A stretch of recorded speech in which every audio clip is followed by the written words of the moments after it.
Esta semana en nuestro podcast Libera tu mente, Free Your Mind de The Maker Group, nos complace recibir a un líder importante de México y de Latinoamérica. No solamente es un líder, es una persona que he logrado admirar en poco tiempo. Es de esos hermanos de la vida que uno se encuentra en el camino y esas personas que uno se puede sentar a tomarse una buena copa de vino o una buena taza de café o de tinto, como diríamos en Colombia, y poder platicar horas y horas con esas personas. Pero esta semana quiero presentarles a un gran amigo, un líder que nos va a venir a hablar de liderazgo, negociación y transformación en una industria de pet, de animales. Entonces, bueno, ¿por qué no te presentas y le cuentas un poquito, Luismi, quién eres tú, tu nombre, a quién representas? Y bueno, qué rico tenerte en este espacio, hermano. Muchas gracias, Luis. Pues, ¿qué más? ¿Qué introducción tan buena y se siente muy bonito escuchar todo esto de parte tuya. Luis es alguien al que yo también admiro mucho, pero bueno, me presento. Mi nombre es Luis Miguel Lecuona, estoy como gerente senior para ADM Pet Solutions en México, encargado de toda la operación de punto de venta actualmente a nivel nacional. 7 años en esta compañía, una hermosa compañía en la cual he vivido diferentes experiencias. Una de ellas fue haber estado como responsable del negocio de Colombia, ir a montar la operación de Colombia y bueno, pues muchas experiencias y aprendizajes. Y Luismi tuvo la oportunidad de vivir en Colombia, de estar en Colombia, estar en las mejores regiones del país que es Antioquia, vivir esa cultura paisa, aprender a comer frijolitos, aguapanela, guandolos, sí, chicharroncitos, arepas, bueno, todo lo demás. Aguapanela con queso también. Aguapanela con queso en la mañana o en la noche. Pero bueno, entremos en materia, ¿te parece? Me que platiquemos.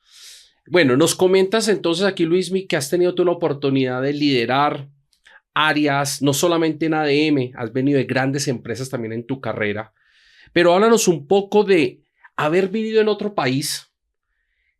¿Qué aspectos culturales consideras tú que son tan importantes a la hora de ir a hacer negocios o de ir a negociar con socios, con personas de diferentes culturas, de diferentes partes del mundo, ya que escuchamos tu acento mexicano?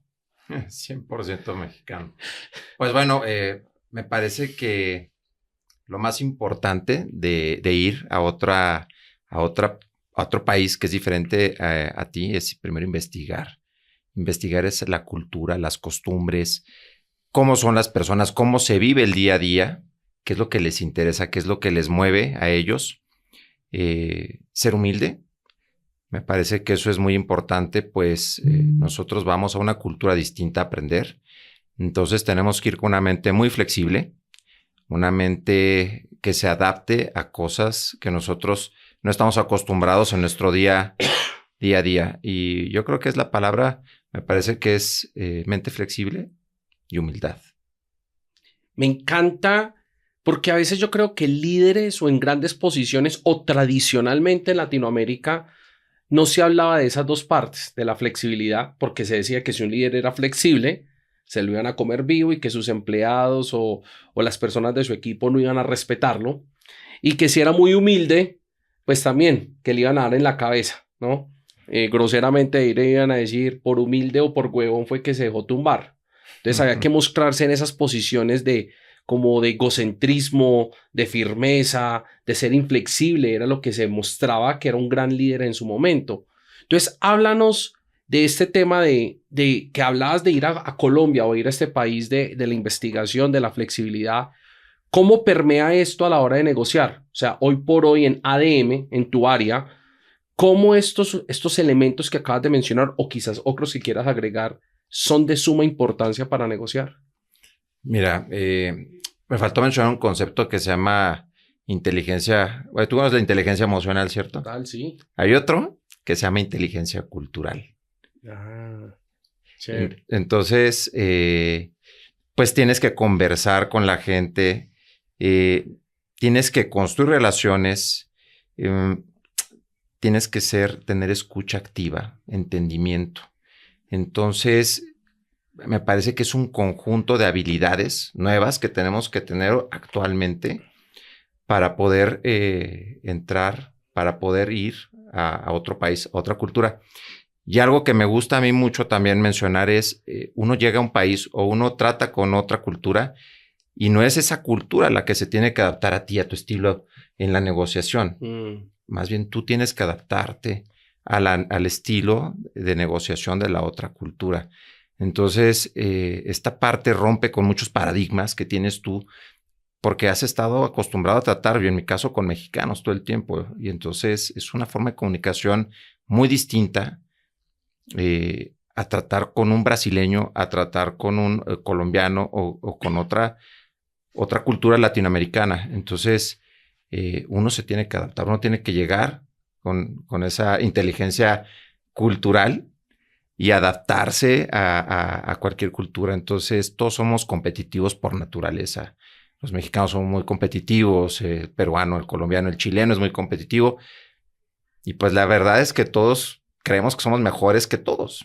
Entonces, pero la realidad es otra. La realidad es que es muy rico compartir y co-crear valor entre ambas culturas. Pero lo principal, y me parece que es adaptarse a la cultura del otro, entenderla y trabajar. Y si hay algo que podamos compartir de nuestra cultura que pueda aportar valor y que pueda hacer mejor esta relación, pues lo podemos hacer.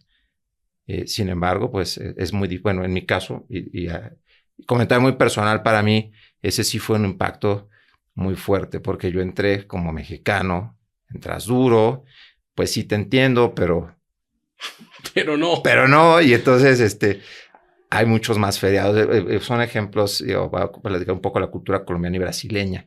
Muchos días feriados. Entonces, pues en México no hay tantos. Y las reuniones de los lunes son muy importantes en México.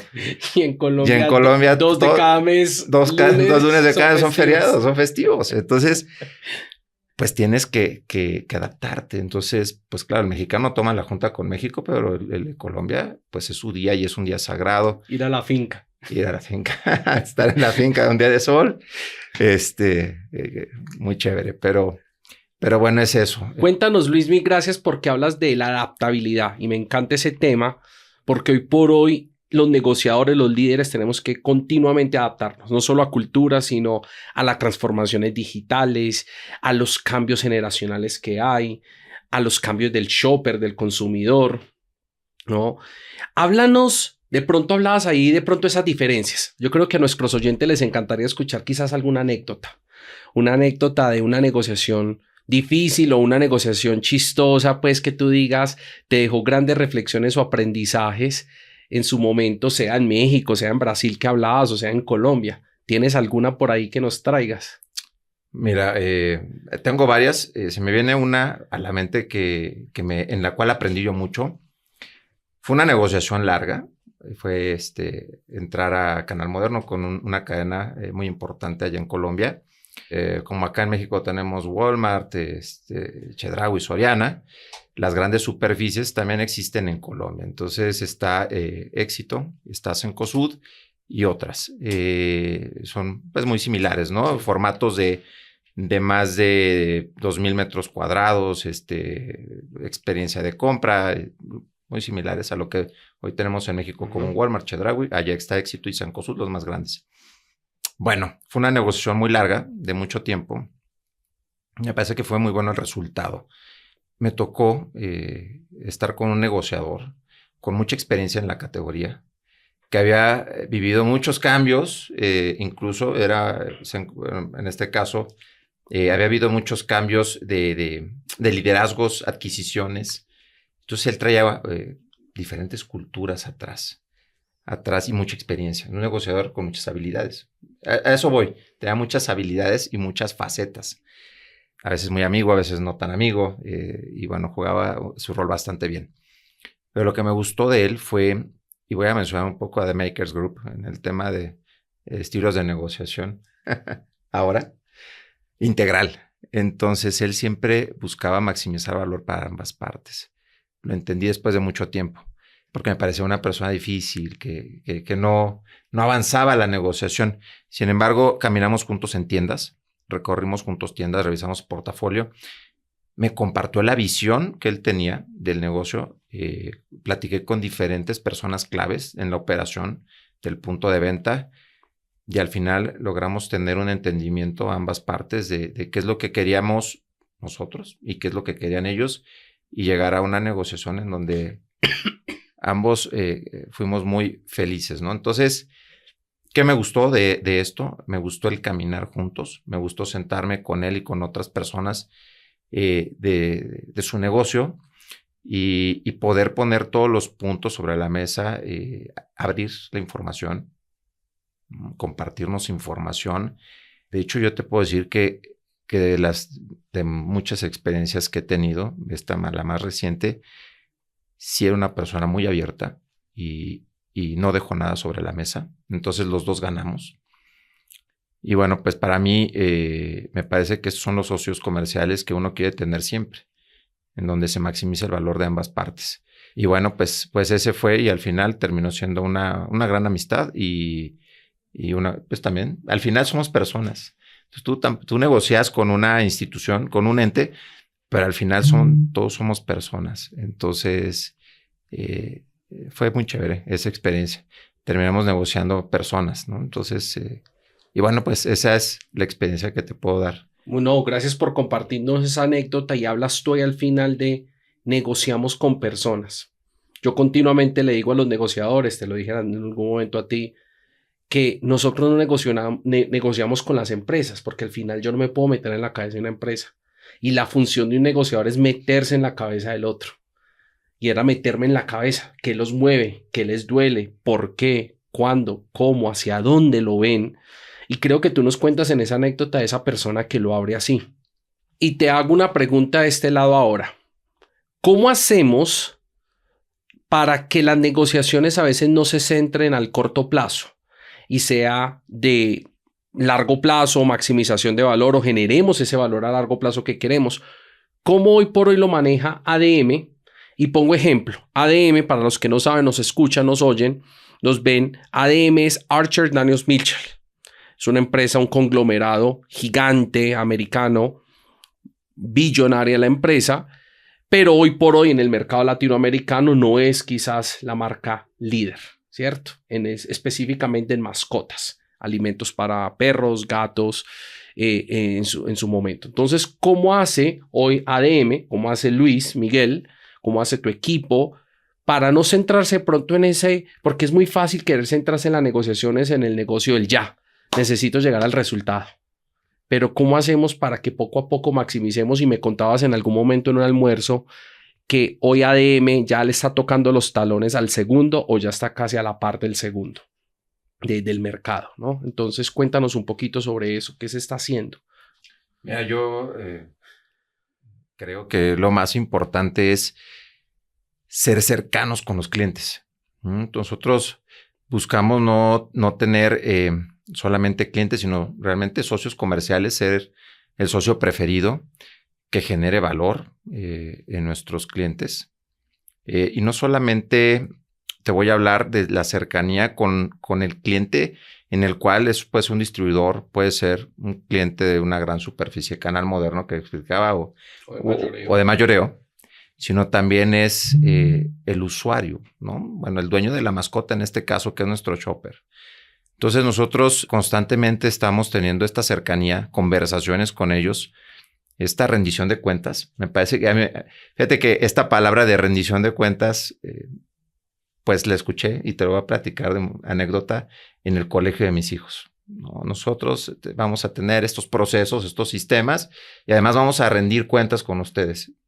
Y ¿sabes qué? Que me puse a pensar en lo que hacemos nosotros, y es esta parte de cercanía con los clientes y rendición de cuentas. Yo creo que eso es la clave, abrir la información, ver qué salió bien, qué no va bien, qué puede mejorar en ambas partes, y construir estas relaciones de largo plazo, en donde no te vean solamente como un vendedor que viene y me quiere vender su producto, una transacción de una sola vez, sino queremos generar negociaciones y socios de largo plazo. Entonces, escuchar activamente, rendición de cuentas, estar cercanos, caminar con ellos y constantemente estar revisando estos planes que vamos generando en conjunto y co-creando para ver el resultado de los mismos.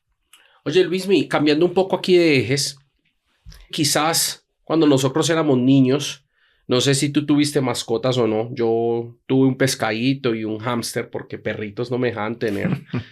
Pero hoy por hoy vemos un incremento, o por lo menos lo percibo yo así del mercado, que casi cada, no sé, de 10 familias, 7 tienen un perrito o un gato, sea comprado o adoptado. Entonces, pues veo que esto ha tenido una generación importante quizás para el negocio de mascotas en el que tú estás. En esta transformación o en este crecimiento del mercado, ¿cómo se mantiene una empresa como ADM a la vanguardia? Y segundo, ¿dónde ves tú posicionado? ¿Cómo ves esta transformación en 10 años, cuando tus hijos ya se vayan para la universidad? Bueno, a ver, la clave de no solamente de esta industria, yo creo que de todas las industrias es primero entenderla, entender qué está pasando, cuáles son las tendencias, las generaciones X, Z, Centennials y todas las... Uno tiene que ir viendo el futuro, ¿no? O sea, no existe una bola de cristal, pero existen muchos documentos de hoy en el Data Lake que tenemos, porque ya no es Big Data, ya es otra, ya evolucionó el Big Data a un Data Lake. Tenemos que encontrar estas tendencias, investigarlas a profundidad y sobre ellas empezar a construir las nuevas capacidades de la organización. Y no solamente hablo capacidades técnicas, sino también en habilidades en la gente. Entonces, ¿cómo veo yo y qué es cómo ha sido este proceso para nosotros? Pues ha sido en escuchar, entender el mercado y tratar de ir con él y al futuro trayendo tendencias o desarrollando tendencias. Entonces, la innovación ha sido clave para nosotros. Y bueno, pues no sé si con esto respondí un poco. Sí, hablas de escuchar, innovación y ver las nuevas generaciones. Sí, ser versátiles con las nuevas generaciones. Un punto muy, muy importante también es todo estar, por ejemplo, la automatización de procesos o crear sistemas para acortar los tiempos que ocupas en tareas ordinarias. Esa también me parece que es una de las cosas que nos ha funcionado a nosotros para poder dedicar más tiempo al estar viendo lo que necesita el mercado, lo que necesitan nuestros clientes y nuestros shoppers. Me encanta. Bueno, Luismi, para no alargar nuestro tema, la charla aquí nos podemos quedar, nos falta la botellita de vino que nos gusta a vos y a mí, o más bien a vos el mezcalito, como debe ser, como buen mexicano. Mezcal, claro. Pero para cerrar, nosotros usualmente le pregunto a los invitados, a estos líderes que admiro, que típicamente tienen una frase o un quote, ¿no? Con el cual les ha ocasionado una reflexión en su vida o es un impacto. ¿Algún mensaje que quieras dejarle a nuestros oyentes o alguna frase importante que quieras tú dejarles o que te hayas impactado en tu vida? Fíjate que recientemente estuve leyendo una lectura que me recomendó un muy buen amigo, Hábitos Atómicos. Entonces, que está aquí al lado, por cierto. Gracias. Me hizo reflexionar mucho y a mí me gusta pensar mucho en la disciplina operativa. A mí me educaron, mi padre, con mucha disciplina, me formó de esa manera, una persona muy recta, que admiro mucho a mi padre. Y esta disciplina operativa la transformé en esta poca lectura que llevo del libro, en los hábitos. En cómo podemos ser mejores, un 1%, que habla mucho de eso, un 1%, todos los días.